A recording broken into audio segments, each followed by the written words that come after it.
కావాల్సిన బాధ్యత మనందరిపైన ఉంది.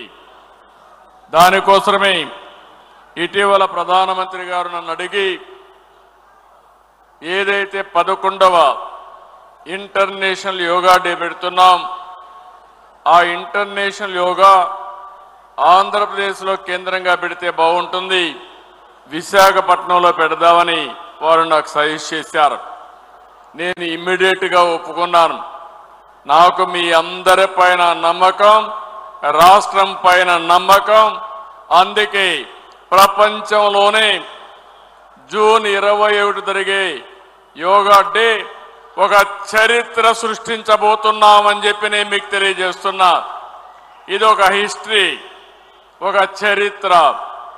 మళ్ళీ ఆంధ్రప్రదేశ్ రాష్ట్రాన్ని ప్రపంచ పట్టణంలో పెడతామని చెప్పి కూడా నేను మీకు తెలియజేస్తున్నాను. రేపటికి మన మహానాడు అవుతుంది. మహానాడు అయిన తర్వాత మీ అందరూ కూడా యోగా ప్రాక్టీస్ చేయబోతున్నారు. ఏ విధంగా చేయాలో కూడా సింపుల్గా చెప్తాను. అందరూ చేసి మన జీవితాల్లో ఒక మార్పు రావాలి. యోగా అనేది మన జీవితంలో ఒక భాగం కావాలి. అప్పుడే ఇది సాధ్యం అని చెప్పి కూడా నేను మీకు తెలియజేస్తున్నా. యోగా వేలాది సంవత్సరాలుగా మన దేశంలో ఉంది. నిన్న మొన్న వచ్చింది కాదు.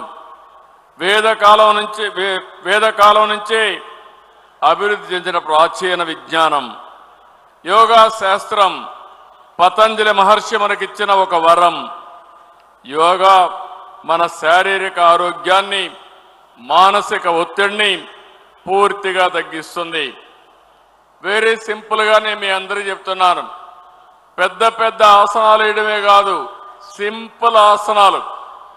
దీనివల్ల ఫుల్గా రిలాక్స్ అవుతాం. రోజుకు ఒక 20 నిమిషాలు ప్రాణాయామం చేస్తే బ్లడ్ సర్క్యులేషన్ బ్రహ్మాండంగా పెరుగుతుంది.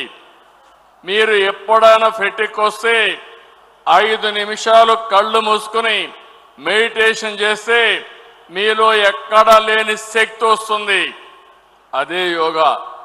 వెరీ సింపుల్ అని చెప్పి కూడా నేను మీకు తెలియజేస్తున్నా. అయితే దీన్ని నరేంద్ర మోడీ గారు 2014లో ఐక్యరాజ్య సమితిలో యోగా ప్రాముఖ్యత చెప్పారు.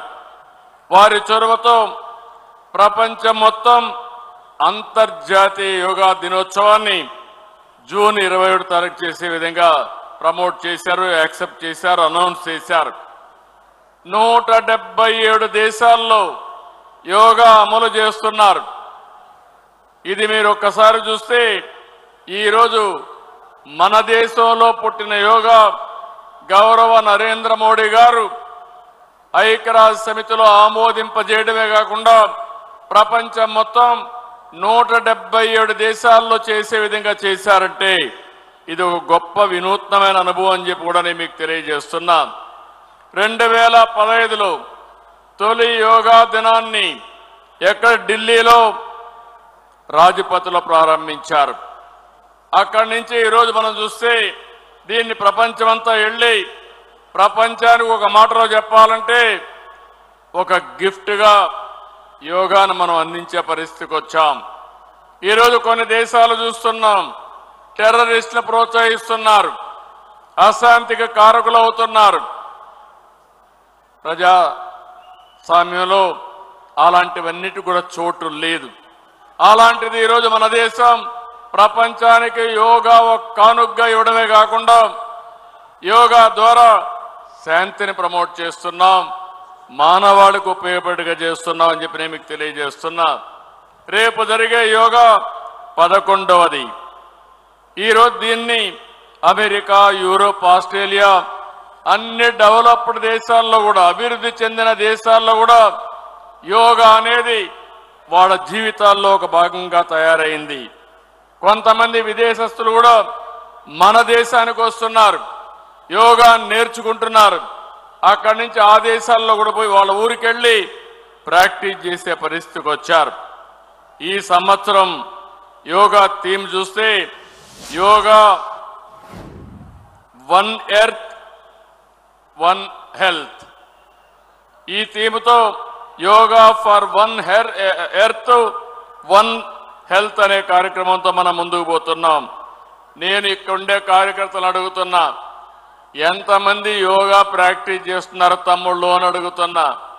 ఎవరైతే యోగా ప్రాక్టీస్ అబద్ధాలు చెప్పొద్దండి, వాస్తవంగా ప్రాక్టీస్ చేస్తే ఎంతమంది ప్రాక్టీస్ చేస్తున్నారు చేయి పైకెత్తాలి. ఓకే, రేపు రాబోయే మహానాడికి అందరూ కూడా యోగా చేయాల్సిన అవసరం ఉంది. మీరు సర్టిఫికేట్ కూడా తీసుకోవాల్సిన అవసరం ఉంది, పాస్ కావాలి. చేస్తాన వాళ్ళు చేలు పైకెత్తండి. మీరు యోగా నేర్చుకొని విశాఖపట్నం 27 తారీఖున వస్తున్నారు. వస్తారా అని మిమ్మల్ని అడుగుతున్నా. నమ్మకమేనా అని మిమ్మల్ని అడుగుతున్నా. మీకంటే ఇక్కడ ఉండే వాళ్ళకి ఎక్కువ యోగా అవసరం. ఈ సైడ్ ఆ సైడ్ నాయకులు ఉన్నారు, వీళ్ళకు యోగా ఎక్కువ అవసరం. ఎందుకంటే ఫోకస్ తక్కువ ఉంటుంది, ప్రెషర్ ఎక్కువ ఉంటుంది, డీవియేషన్స్ ఎక్కువ ఉంటాయి ప్రెషర్ వల్ల. వీళ్ళు కానీ ఇది యోగా వేయగలిగితే, నేర్చుకోగలిగితే చాలా ఉపయోగపడుతుంది. అందుకే ఒక నెల మే 21 నుంచి జూన్ 21 వరకు యోగా నెలగా మనం డిక్లేర్ చేశాం. ఇందులో మీరు చూస్తే మన బ్రాండ్ ఇమేజ్ పెరిగేట్టుగా, ప్రపంచమే మెచ్చేట్టుగా విశాఖపట్నంలో రామకృష్ణ బీచ్ నుంచి భీమునిపట్నం వరకు 25 కిలోమీటర్లో ఎక్కడా జరగని విధంగా 5 లక్షల మందితో యోగా చేయబోతున్నామని చెప్పి నేను మీకు తెలియజేస్తున్నా. సింగిల్ లొకేషన్ లో 5 లక్షల మంది ఎక్కడా ఇప్పటి వరకు జరగలేదు. గిన్నిస్ రికార్డు కానీ ప్రపంచంలో ఏదైనా రికార్డ్స్ ఉంటే అవన్నీ బ్రేక్ చేస్తాం. ఒక్క విశాఖపట్నంలో ఏదైతే రామకృష్ణ బీచ్ నుంచి భీమునిపట్నం వరకు 5 లక్షల మంది చేస్తే రాష్ట్రం మొత్తం 2 కోట్ల మంది చేసేట్టుగా టార్గెట్ పెట్టుకున్నాం. ఆ 2 కోట్ల మంది చేయాలంటే తెలుగుదేశానికే సాధ్యం, ఎన్డీఏకే సాధ్యం. సిద్ధమా తమ్ముళ్ళు అని అడుగుతున్నా. ఊర్లు కదలాలి. ప్రభుత్వంలో ఉండే అన్ని శాఖలు పనిచేయాలి. మనందరికంటే ఎడ్యుకేషన్ మినిస్టర్ పైన ఎక్కువ బాధ్యత ఉంది. పిల్లలందరూ కూడా నేర్పించాలి. అక్కడే దగ్గర 70-80 లక్షల మంది పిల్లలున్నారు. వాళ్ళలో నేర్పిస్తే భవిష్యత్తులో నాకేం అనుమానం లేదు, ఒక శక్తివంతమైన విజ్ఞానవంతులుగా మన పిల్లలు తయారవుతారు. రెండో రోజు మహానాడులో చంద్రబాబు నాయుడు మాట్లాడారు. ఇప్పటివరకు చూసాం. ఇవి ఇప్పటివరకు అప్డేట్స్. మరిన్ని అప్డేట్స్ కోసం చూస్తూనే ఉండండి 10 టీవీ.